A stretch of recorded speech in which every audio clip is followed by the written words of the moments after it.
Slavuji se dozivaju kroz zelene krošnje, njihov boj spleten s dahom mora, kao da je sam Bog muzike spustio liru na ovu obalu.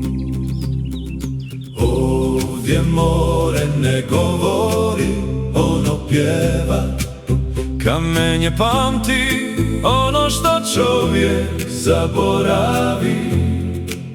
I tišina, jedina istina što ostaje.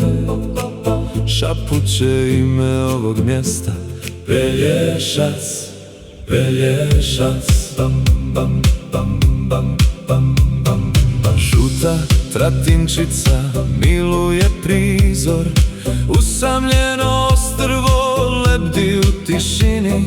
Ljubi časti cvijet naslonjen na kameni zid, šapuće tajnu što su je zaboravili i vjetrovi. Ovdje more ne govori, ono pjeva. Kamenje pamti ono što čovjek zaboravi. I tišina, jedina istina što ostaje.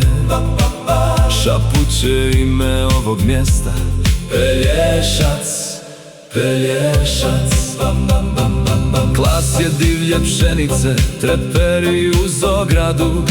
Padobranci maslačka plove prema brežuljku, prema crkvi što čuva morske sirene i grčke boginje zagledane u plavo nebo.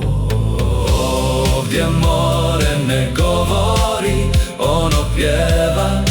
Kamenje pamti ono što čovjek zaboravi. I tišina, jedina istina što ostaje. Šapuće ime ovog mjesta, Pelješac, Pelješac. Skoro sam na obali kao Robinson, ali ne izgubljen. Pronašao sam miris kamena kojeg more pamti, zvuk vremena što u hridima stanuje.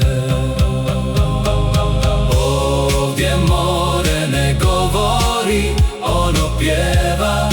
Kamenje pamti ono što čovjek zaboravi. I tišina, jedina istina što ostaje. Šapuće ime ovog mjesta, Pelješac, Pelješac. I tišina koja ne traži ništa osim da je čuje.